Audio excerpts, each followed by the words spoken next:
राष्ट्रीय अधिवेशन के सफल आयोजन के उपरांत व्यवस्था में लगे सभी कार्यकर्ताओं के लिए आज श्रम परिहार कार्यक्रम का आयोजन हो रहा है और इस कार्यक्रम के मंच पर अपने साथ अपने विद्यार्थी परिषद के राष्ट्रीय संगठन मंत्री माननीय आशीष चौहान जी एवं समस्त प्रांत पदाधिकारी एवं केंद्रीय पदाधिकारी उपस्थित हैं बोले कि श्रम बहुत कर लिया और साथ ही सभागार में उपस्थित अपने विद्यार्थी परिषद के राष्ट्रीय संगठन मंत्री आदरणीय प्रफुल्ल कांत जी, सभी पूर्व विद्यार्थी परिषद के कार्यकर्ता, व्यवस्था में लगे सभी वर्तमान कार्यकर्ता,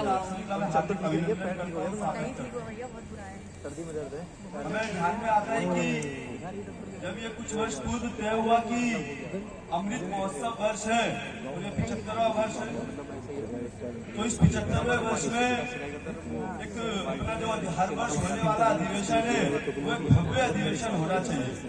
तो मैं सबसे पहले तो विद्यार्थी परिषद के नेतृत्व का धन्यवाद व्यक्त करता हूँ कि उन्होंने इस अमृत महोत्सव वर्ष में दिल्ली को चुना इस अधिवेशन करवाने के लिए। और बार बार ये बात आ रही थी कि मेरे मन में भी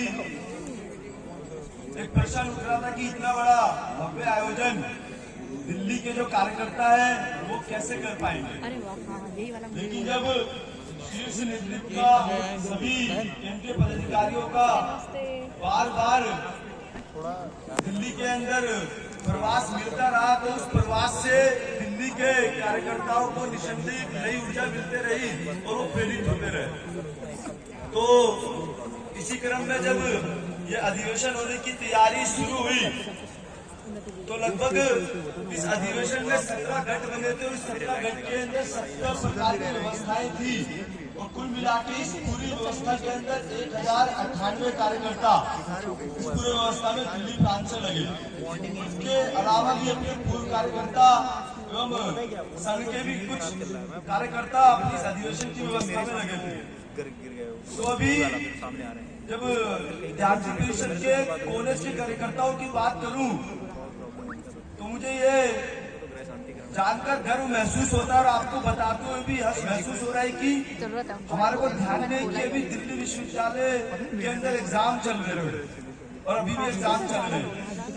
तो उनके एग्जाम 20 तारीख से शुरू हो रहे थे लेकिन प्रैक्टिकल एग्जाम 7 तारीख से शुरू हो रहे थे। तो कार्यकर्ताओं के मन में बार बार प्रश्न आ रहा था कि भैया क्या करें। तो बताते बड़ी खुशी होती है कि इस अधिवेशन की व्यवस्थाओं के लिए कॉलेज में पढ़ने वाले कार्यकर्ताओं ने अपने प्रैक्टिकल एग्जाम का भी त्याग किया है। तो मैं ऐसे समस्त कार्यकर्ताओं को बधाई देता हूँ। और साथ ही ऐसे कई सारी 17 प्रकार की गठ थे, उस गठों के अंदर अलग अलग प्रकार की व्यवस्थाएं थी। तो अभी कार्यालय गठ का अनुभव मिला ही हमारे को। ऐसे निर्माण गठ हो उसके कार्यकर्ता दिन रात अपना पूरा निर्माण अधिवेशन भव्य हो सुंदर हो उसके लिए पूरे दिन रात एक करते हुए उस ग्राउंड पे लगे हुए थे, उसी ग्राउंड पे सो रहे थे, वही काम में लगे हुए थे, न दिन देख रहे थे न रात देख रहे थे। ऐसे ध्यान में आता है कि ये ठंड दिल्ली के अंदर ठंड भी ज्यादा पड़ती है। तो जो जल एंड स्वच्छता गठ केवल पानी को छूने में सुबह सुबह जहाँ डर लगता है वही जल एंड स्वच्छता गठ के कार्यकर्ता सुबह सुबह प्रतिनिधियों के लिए गर्म पानी की व्यवस्था करना, रात को पानी में टंकी चेक करना, इस प्रकार के कार्य में जुटे हुए थे। मतलब कुल मिला के एक एक व्यवस्था सुचारू रूप से चले, इसको लेकर दिल्ली के कॉलेज इकाई के कार्यकर्ता से लेकर हमारे केंद्रीय कार्यकर्ता के कर्ता तक, केंद्रीय पदाधिकारी तक सभी इस अधिवेशन के लिए दिनों रात मेहनत में जुटे थे। कभी तो प्रफुल्ल जी भाई साहब का भी रात के 3 बजे 4 बजे फोन आ जाता था गठ प्रमुखों को, हमको। तो मतलब ये प्रतीक होता है कि अपने केंद्रीय पदाधिकारी, राष्ट्रीय पदाधिकारी भी इस अधिवेशन के लिए कितने चिंतित थे। तो मुझे लगता है इनके विजन में कार्यकर्ताओं की मेहनत तो थी लेकिन इस मेहनत को दिशा देने के लिए, प्रेरित करने के लिए जो हमारे राष्ट्रीय पदाधिकारी का योगदान था वो बहुत अमूल्य था। और इस मंच से मैं सभी कार्यकर्ताओं का जो अधिवेशन में डायरेक्टली रूप से लगे उन सभी का अभिवादन करता हूँ, धन्यवाद व्यक्त करता हूँ। धन्यवाद।